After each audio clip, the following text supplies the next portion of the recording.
Bonjour à tous, aujourd'hui on est donc avec notre parrain Yves Jamet qui accepte de nous recevoir chez lui pour le Labo Père à Bourgogne. Merci Yves. Donc on va faire une interview un peu insolite finalement puisque aujourd'hui on va parler d'opéra avec Yves.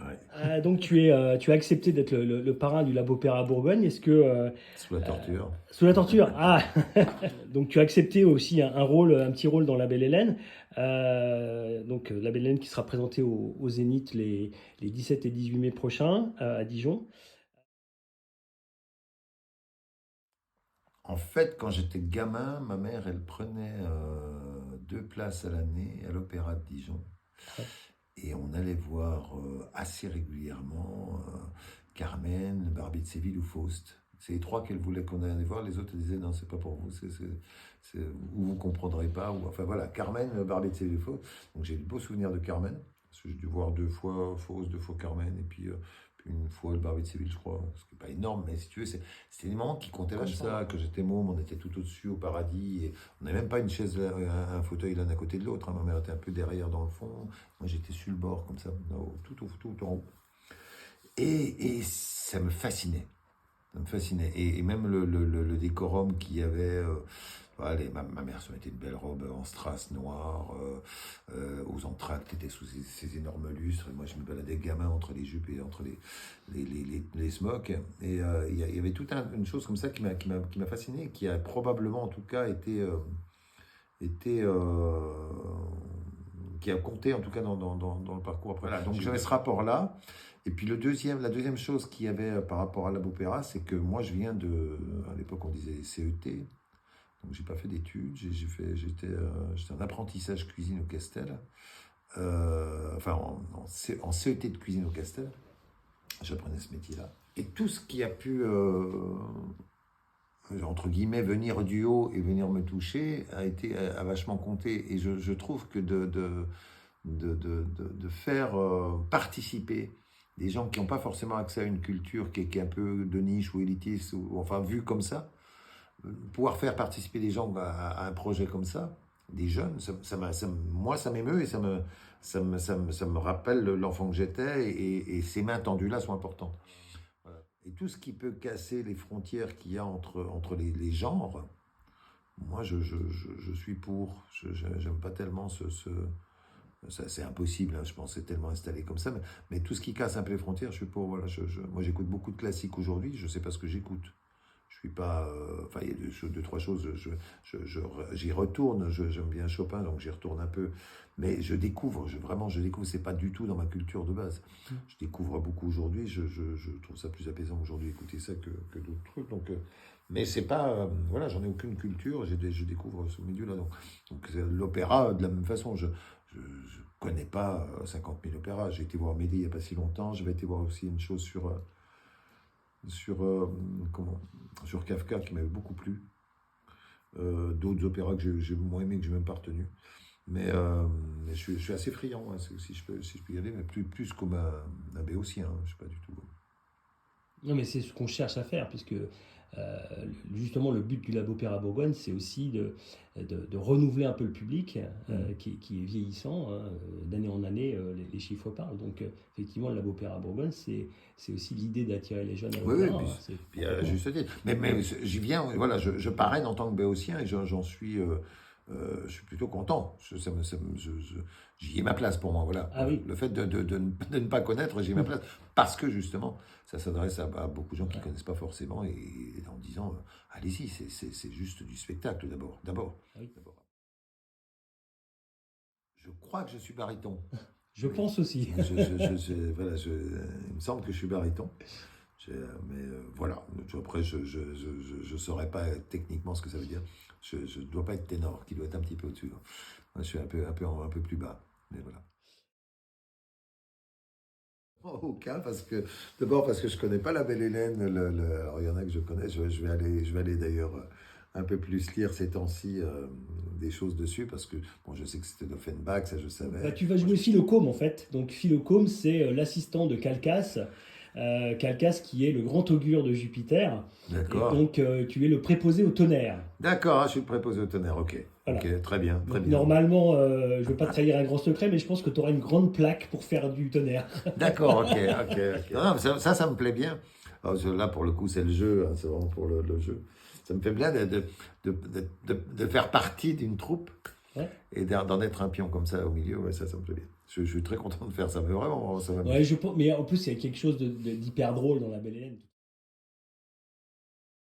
Ça restera Carmen. Mm. Parce que ce côté populaire, parce qu'il y a des tubes dans Carmen, Ouais, c'est clair. il y a des véritables tubes, et comme j'ai quand même un peu du populo à la base, ça caresse un peu ce truc-là, c'est-à-dire que toi, quand un Stromae reprend un Carmen, tu dis, ouais, là, c'est rentré quand même dans le populaire.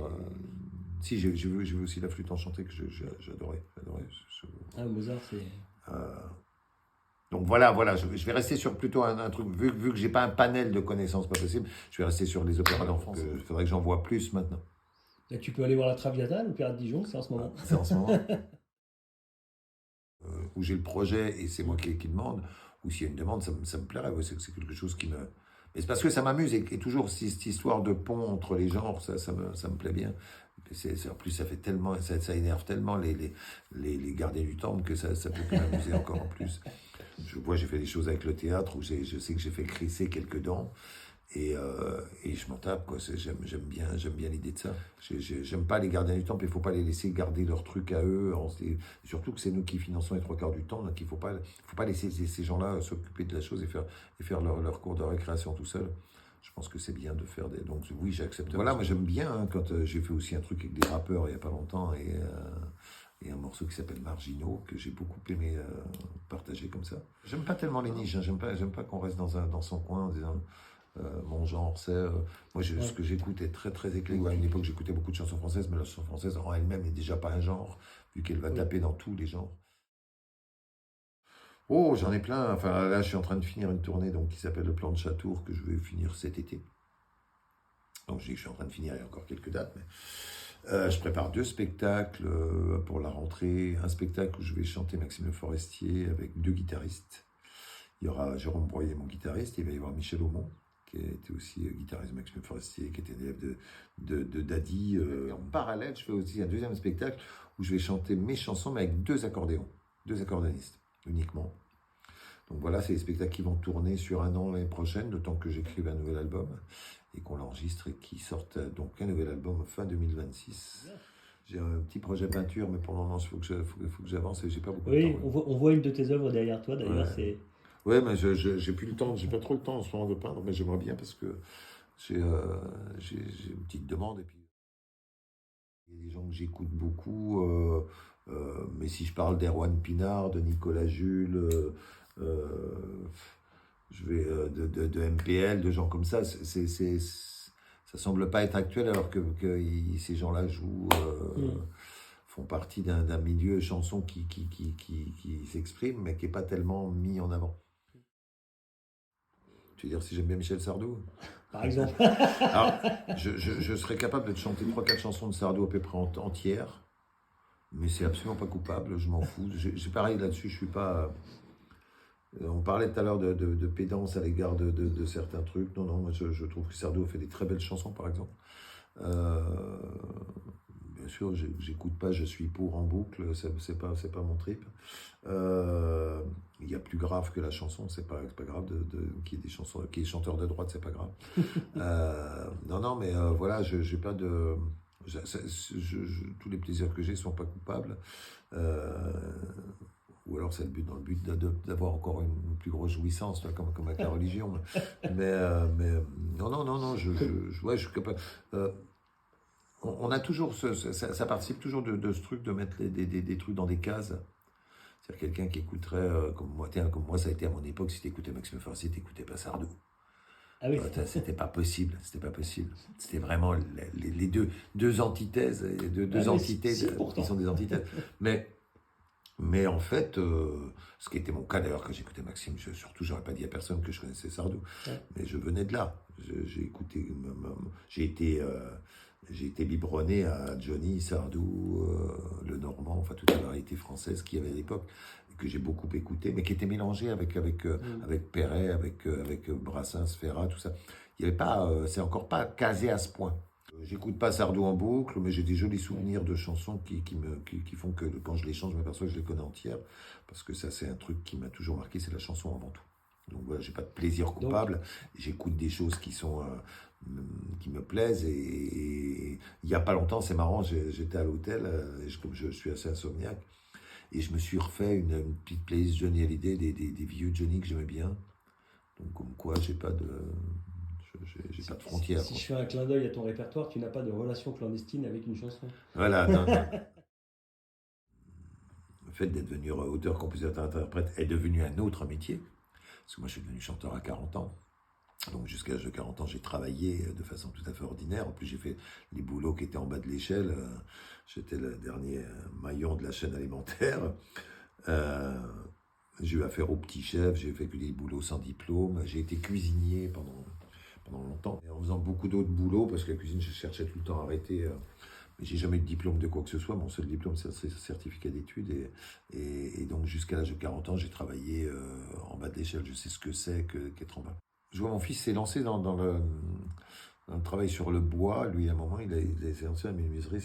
C'est un matériau que j'aime bien.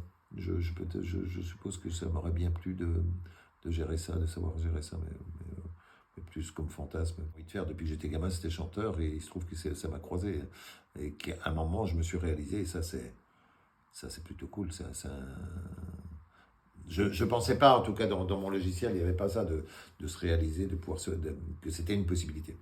Ouais. Et pour moi, là, je vais bientôt arriver aux 25 ans de parcours, et je pense que ça fait 25 ans que je ne travaille plus. Là maintenant, c'est du beurre, parce que c'est vraiment j'ai la chance de faire ce que j'aime, de me lever le matin en me disant... J'ai en interview souvent des gens qui me disent « Ah, c'est pas trop dur la tournée, tout ça ». Non, ce qui est dur, c'est se lever à 7h du matin, avoir un petit chef sur le cul, rentrer à 18h. Ça, c'est dur. Ça, c'est très dur. Parce que quand les gens viennent au spectacle, il y en a pas mal qui vivent ça. Et je pousse mes enfants à leur dire « Mais faites ce que vous aimez d'abord. » Quitte à le payer. Et c'est peut-être aussi un message pour les jeunes qui vont intervenir sur le Lab Opéra, d'ailleurs. Oui, mais il y a des contraintes. Moi, les contraintes, je les ai connues. Il y a toujours des contraintes dans la vie. Mais si on a... Oui, mais c'est dans l'objectif d'arriver à un moment où le Graal, c'est ça, c'est réussir à faire ce qu'on aime, d'être ce qu'on a envie d'être. Et je pense que c'est ce qui est le plus important, de faire ce qu'on aime. Merci pour cet entretien, merci d'avoir pris le temps de répondre à ces quelques questions. Et puis on a hâte de te retrouver donc, sur la scène du Zénith, mais pour une fois pas tout seul, en troupe, donc 17 et 18 mai. Donc au Zénith de Dijon, dans Philocôme. Philocôme. Voilà, Philocôme qui sera donc dans la Belle Hélène. Merci Yves, à bientôt. À bientôt, avec plaisir.